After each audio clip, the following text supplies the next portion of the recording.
ಹೋರಾಟ ಸಮಿತಿಯಿಂದ ಹಮ್ಮಿಕೊಂಡಿರ್ತಕ್ಕಂಥ ಕಾರ್ಯಕ್ರಮ ಕಳೆದ 4 ವರ್ಷದಿಂದ ನಡೀತಾ ಇದೆ. 15 ವರ್ಷ ಕೆಳಗಡೆ ಭೂಮಿನ KIDB ಆಕ್ಯುಪೈ ಮಾಡಿದರು. ಮಿತ್ತಲ್ಲು ಗ್ರಾಮೀಣ ಸ್ಟೀಲ್ಸ್ಗೆ ಅಂತ ಭೂಮಿಯನ್ನು ತೊಗೊಂಡಿದ್ರು.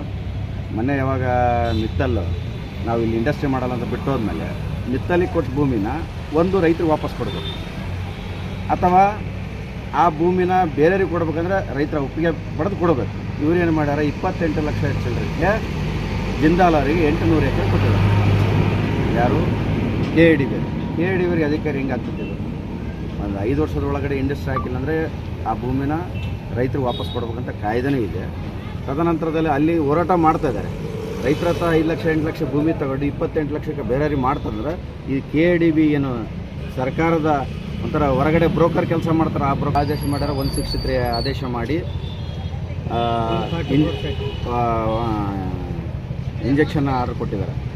ಅಲ್ಲಿ ಟೆಂಪ್ರವರಿ ಇಂಜೆಕ್ಷನ್ ಏನು ಕೊಟ್ಟಿದ್ದಾರೆ, 7 ಮಂದಿ ಮೇಲೆ ರೈತರ ಮೇಲೆ ಕೊಟ್ಟಾರ. ಅದರಲ್ಲಿ 5 ಮಂದಿ ರೈತರು ಡೆತ್ ಆಗಿದ್ದಾರೆ ಆಲ್ರೆಡಿ, ಇನ್ನೂ 2 ಇದ್ದಾರೆ. ಆಮೇಲೆ ಡೆತ್ ಆದವ್ರ ಮೇಲೆ ಕೂಡ ಇಂಜೆಕ್ಷನ್ ತರ್ತಕ್ಕಂಥ ಕೋರ್ಟ್ನಲ್ಲಿ ತರ್ತಾರಂದರೆ ಇವತ್ತು ನ್ಯಾಯಾಂಗ ವ್ಯವಸ್ಥೆ ಹೆಂಗಾಗೈತೆ ಅಂತ ಕೂಡ ನಾವು ನೋಡ್ಬೇಕು. ಕೋರ್ಟ್ನವರಿಗೆ ಸರಿಯಾಗಿ ಮಾಹಿತಿ ಕೊಟ್ಟಿಲ್ಲ ಇವರು ಅಧಿಕಾರಿಗಳು. ಮತ್ತು ಜಿಂದಾಲರು ಏನು ತರೋದ್ರಲ್ಲಿ ತಗೊಂಬಂದಾಗ ಅದನ್ನು ನ್ಯಾಯಾಂಗ ವ್ಯವಸ್ಥೆ ಒಂದು ಸರಿ ಪರಿಶೀಲನೆ ಮಾಡ್ಬೇಕಂತ ಕೇಳ್ಕೊತೀವಿ. ಬೆಳಗ್ಗೆ ಏನು ಆ ಹೋರಾಟ ಮಾಡ್ತಾಯಿದ್ವಿ. ಹೋರಾಟ ಮಾಡಬೇಕಾದ್ರೆ ಎಲ್ಲ ರೈತರು ಕುಡಿತನಿಯಿಂದ ಏನು KIDB ಪ್ರದೇಶಕ್ಕೆ ಹೋದ್ವಿ. ಪ್ರದೇಶಕ್ಕೆ ಹೋದಾಗ ಅಲ್ಲಿ ಯಾರೂ ಒಳಗೆ ಬಿಡಲಿಲ್ಲ ನಮ್ಮನ್ನು. 144 ಸೆಕ್ಷನ್ ಐತೆ ಅಂದರೆ ಒಳಗೆ ಯಾರನ್ನೂ ಬಿಡಬಾರ್ದು. ಮತ್ತು ಒಳಗೆ JCBಯಿಂದ ಕೆಲಸ ಮಾಡಿಸ್ತದೆ. ಯಾರೋ ಜಿಂದಾಲರು ಮಾಡ್ತಾರೆ, KIDB ಅವರೆಲ್ಲ. ಎರಡನೇದು, ಅಲ್ಲಿ ಅವ್ರೇನಂದ್ರು ನಾವು ಪ್ರಿವೆಂಟಿವ್ ಅರೆಸ್ಟ್ ಮಾಡ್ತೀವಿ ಅಂತೇಳಿ ಕಂಪ್ಲಿ ಕರ್ಕೊಂಬಂದ ಮೇಲೆ ಇಲ್ಲಿ ಕಂಪ್ಲಿ ಪೊಲೀಸ್ ಸ್ಟೇಷನ್ ರೈತರು ಯಾರೂ ನಾವು ಊಟ ಮಾಡೋದಿಲ್ಲ ಅಂತ ಊಟನ ಬಹಿಷ್ಕಾರ ಮಾಡಿದ್ರು.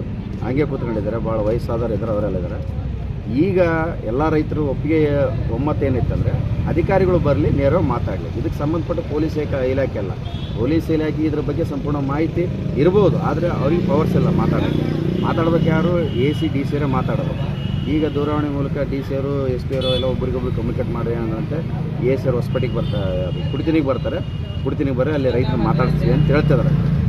ಅಂದರೆ ಅವ್ರಿಗೇನು ಅಧಿಕಾರ ಇಲ್ಲ. ಮತ್ತು CM ಕಡೆ ಹೋಗೈತೆ, ಅಲ್ಲಿ ಅಧಿಕಾರ ಐತಂತ ಅವ್ರು ಹೇಳ್ಬೇಕಾದ್ರೆ ಅದು 144 ಸೆಕ್ಷನ್ ಅಧಿಕಾರ ACಗಿದೆಲ್ಲ. ಈಗ ರೈತರೆಲ್ಲರೂ ಒತ್ತಾಯನೋ ಈ 144 ಸೆಕ್ಷನ್ ಕೂಡಲ್ಲಿ ತೆರವುಗೊಳಿಸ್ಬೇಕು, ಇಂಜೆಕ್ಷನ್ ವಾಪಸ್ ತೆಗಿಬೇಕು.